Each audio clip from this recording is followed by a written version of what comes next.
The word of God is like a mirror. A mirror always helps you to keep clean and also to keep perfect.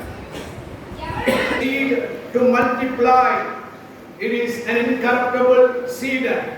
Akshaya బీజముగా మనలో ఎప్పుడు ఫలిస్తూ ఉండే దేవుని వాక్యం అని పేతురు భక్తుడు 1వ అధ్యాయం 23వ వచనంలో మొదటి పేతురులో చెప్తున్న మాటలు. అలాగనే దేవుని it is a lever to cleanse.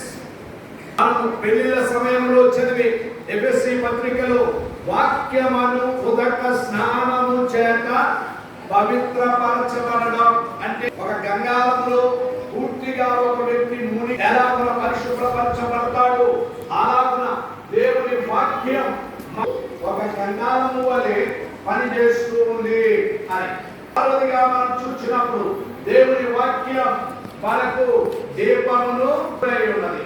The word of God is a lamp and a light to guide us. దేవుని యొక్క వాక్యం మనలను వెలిగించుచు మనలను వెలుగులో నడిపించి దీపమై ఉన్నది.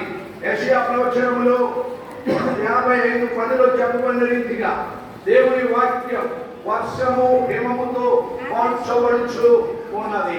The word of God is like rain and snow. To give us God is like a sword. దేవుని వాక్యం ఖడ్గంతో పోల్చబడుతుంది. రెండంచులు వాడి గల ఖడ్గం. The word of God is two-edged sword, not to kill us but to perfect us and to give us life to go further. Along the word of God is like it's also a bow. హబక్కూకు ప్రవచనములో 3వ అధ్యాయం 19లో ఉన్న మాట ప్రకారం 9వ వచనంలో ఉన్న మాట ప్రకారముగా దేవుని వాక్యం ఒక బిల్లుగా ఒక బాణముగా పనిచేస్తుంది అని దేవుని వాక్యం తెలియపరుస్తుంది. పదవదిగా మనం చూసిన దేవుని వాక్యం మేలిమి బంగారముతో పోల్చబడుతుంది. The word of God is like gold